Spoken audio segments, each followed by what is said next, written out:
5 important tips जिन्हें use करके आप अपनी डाइट के अंदर आयरन के एब्जॉर्प्शन को नेचुरल तरीके से बढ़ा सकते हैं। अगर आपके घर में कोई एनीमिया से सफर कर रहा है, या आपके घर में कोई प्रेग्नेंट महिला है, या आपके घर में कोई बच्चा है 5 साल तक के अंदर जिससे आयरन की कमी है, ये सारी जो टिप्स हैं ये उनके काम आ सकती हैं। तो इस वीडियो को एंड तक जरूर देखिएगा। मैं डॉक्टर दिशा, पब्लिक हेल्थ एक्सपर्ट, स्वागत करती हूँ आपका मेरे यूट्यूब चैनल के ऊपर, जिसमें हम बात करते हैं प्रिवेंशन के बारे में। चलिए स्टार्ट करते हैं आज की हमारी वीडियो को। और अगर आप चैनल पर नए हैं तो चैनल को सब्सक्राइब कर दीजिए ताकि कोई हेल्थ अपडेट आपसे मिस ना हो जाए।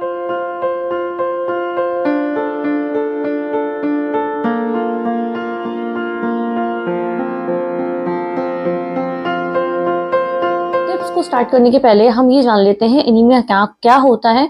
अगर हम एनीमिया की बात करें तो आम भाषा में एनीमिया को खून की कमी कहा जाता है और उसका मोस्ट कॉमन कॉज होता है आयरन डेफिशिएंसी एनीमिया। इसके बारे में मैंने डिटेल में वीडियो बना रखी है, अगर आपने नहीं देखी है तो जो कि जाकर आप चेक कर सकते हैं।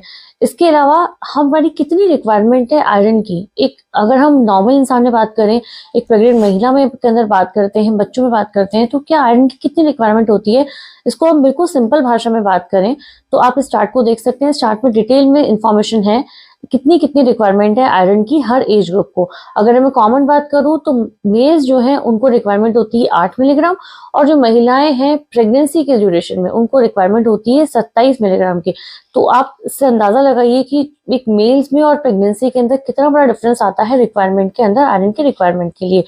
इसी वजह से आप कोई आयरन कुछ भी फॉर्म में आप खा रहे हैं, उस आयरन का एब्जॉर्प्शन सही ढंग से होना जरूरी है अगर हम प्रेग्नेंट महिलाओं की बात करें। चलिए स्टार्ट करते हैं आज की हमारी वीडियो को। Tip number 1, avoid over cooking, deep frying along with choose correct method of cooking. मतलब आपको जब भी आप फूड आइटम बनाते हैं, आप उसको बॉईल करके बनाते हैं, आप उसको माइक्रोवेव करके बनाते हैं, आप उसको स्टीम करके बनाते हैं, इन तीनों ही तरीकों में से as per the some studies देखा गया है कि बॉइलिंग में सबसे ज्यादा आयरन लॉस हो जाता है, उसकी जो बायोअवेलेबिलिटी है।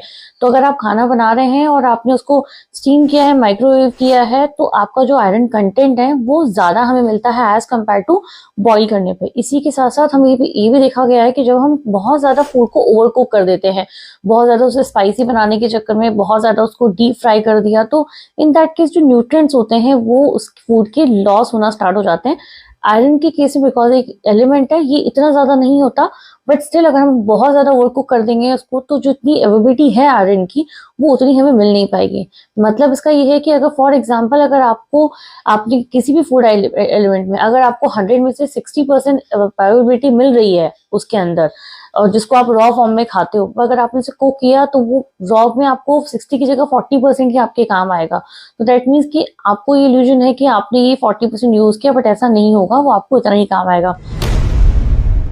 Tip number 2, use iron pots for making your food. मतलब आप अपना खाना बनाने के लिए आयरन की कढ़ाई, जो लोहे की कढ़ाई होती है, उसको यूज कर सकते हैं। अगर आप लोहे की कढ़ाई है उसमें अगर आप खाना बनाते हैं तो जब आप उसको कुक करेंगे तो उसमें से जो आयरन कंटेंट होगा वो निकल के आपके फूड आइटम के अंदर डिसॉल्व हो जाएगा, और इन दैट केस आप अपनी बॉडी के अंदर जो आयरन इंटेक है उसको भी आप और ज्यादा बढ़ा सकते हैं। और यही रीजन है हमारे जो एंसेस्टर्स थे उनके केसेस में वो लोहे की कढ़ाई को ज्यादा प्रेफर करते थे एज कम्पेयर टू एल्यूमिनियम कढ़ाई, और जो बाकी जो भी आजकल हमारे पास में आ रही हैं उसमें आयरन कंटेंट बहुत अच्छा होता है, जिसको आप उसको यूज कर सकते हैं। नंबर 3, आपको आयरन को कैल्शियम के साथ में नहीं खाना है।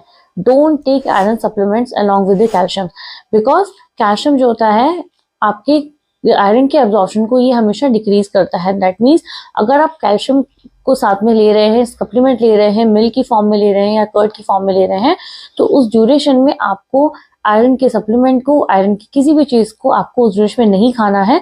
आपको हमेशा आयरन सप्लीमेंटेशन में और आपके जो कैल्शियम है इन दोनों के बीच में एक गैप रखना है, specially in the case of pregnancy, जब आयरन और कैल्शियम दोनों ही सप्लीमेंट्स दिए जाते हैं during the second and third trimester of pregnancies. तो स्पेशली ध्यान रखना है, कैल्शियम की जितनी भी चीजें हैं ये आयरन के एब्जॉर्प्शन को डिक्रीज करती हैं, तो don't take calcium supplements along with your iron supplements, make a gap. 4, use copper utensils for drinking water. As per some studies ये देखा गया है कि जो कॉपर के बने हुए पॉट्स आते हैं, जग्स आते हैं, ये भी आयरन के एब्जॉर्प्शन में हेल्प करते हैं, बिकॉज कॉपर जो है, कॉपर भी क्या करता है, आयरन में का जो एब्जॉर्प्शन है स्मॉल इंटेस्टाइन से, वहां पे जाकर कॉपर ना आयरन के एब्जॉर्प्शन को बढ़ाता है। तो जब भी अगर आप कॉपर के जो वेसल्स आते हैं, आजकल तो ग्लासेस हैं, बॉटल्स हैं, बहुत सारी चीजें हैं जो कॉपर की बनी हुई आती हैं, अगर आप उनसे वाटर ले रहे हैं तो कुछ अमाउंट में कॉपर भी आपके साथ में इन्वेस्ट कर सकते हैं, उस वजह से आपका ये हेल्प करेगा आयरन के एब्जॉर्प्शन में। द मोस्ट इम्पॉर्टेंट टिप जो मैक्सिमम लोगों को काफी हद तक पता भी है, वो है विटामिन सी सप्लीमेंट्स। अगर आप आयरन के एब्जॉर्प्शन को बढ़ाना चाहते हैं तो अपनी डाइट के अंदर विटामिन सी को आयरन के साथ में ले लीजिए। सिंपल सी बात है, अगर आपने आयरन को किसी भी फॉर्म में लिया है, आप उसे रॉ फॉर्म में ले रहे हैं, आप उसे सैलेड की फॉर्म में ले रहे हैं, आप सप्लीमेंट्स ले रहे हैं, तो उस केस में आप साथ में एक लेमन वाटर, नींबू ग्लास का पानी भी आप साथ में ले सकते हैं। आप आंवला ले सकते हैं डेली, उससे विटामिन सी जो है आपके आयरन के साथ साथ वो इंक्रीज हो जाएगा, और ये विटामिन सी जो है आयरन के एब्जॉर्प्शन को काफी अच्छे अमाउंट में इंक्रीज कर देता है। एक और इम्पॉर्टेंट पॉइंट तो जान रखते हैं, बट अगर आप किसी चीज कुक कर रहे हैं, कुक करने के साथ साथ अगर आपने ड्यूरिंग द प्रोसेस ही आपने vitamin C, for example lemon है, अगर आपने नींबू को कुकिंग के टाइम पे ही लेमन को डाल दिया, तो उससे जो विटामिन सी होगा वो उसका खत्म हो जाएगा।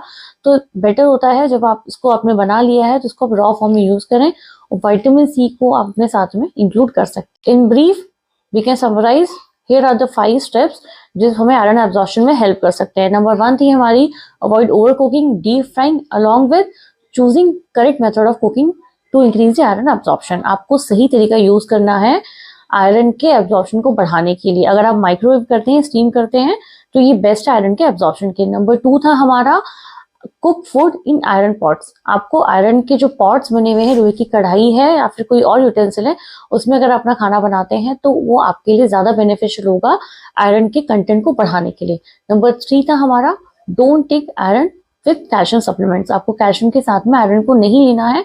हमेशा कैल्शियम और आयरन के बीच में आपको एक गैप देना है, बिकॉज कैल्शियम की जितनी भी चीजें हैं वो आयरन के एब्जॉर्प्शन को कम करती हैं। 4th, use copper utensils, jugs हो गए, बॉटल्स होगी, बिकॉज जो कॉपर के जो जार्स हैं, जग्स हैं, ये भी आयरन के एब्जॉर्प्शन को बढ़ाने में हेल्प करते हैं। सो इनको हम यूज कर सकते हैं। नंबर लास्ट 5th वन जो लास्ट है, मोस्ट इंपॉर्टेंट है, always take vitamin C supplements या फिर vitamin C sources along with iron supplement. जब भी आप विटामिन सी खा रहे हैं तो साथ के साथ आप आयरन को की टैबलेट्स को उनके साथ अगर आप लेते हैं तो आयरन के एब्जॉर्प्शन को आपका काफी अच्छा हेल्प मिल सकता है उसको बढ़ाने के लिए। तो आई होप आज की वीडियो आपके लिए कुछ काम आई होगी। अगर आप भी एनीमिया से सफर कर रहे हैं या आप प्रेगनेंसी में हैं, तो आप ये छोटे छोटे टिप्स इनको फॉलो करिए और अपने डाइट के अंदर आयरन को नेचुरल तरीके से बढ़ा सकते हैं। Thank you so much. मिलते हैं नेक्स्ट वीडियो के अंदर। अगर आप चैनल पे नए हैं तो चैनल को सब्सक्राइब कर दीजिए, और इस वीडियो को आप सेव करके रख सकते हैं ताकि ये टिप्स आपके फ्यूचर में काम आ सकें। Thank you so much.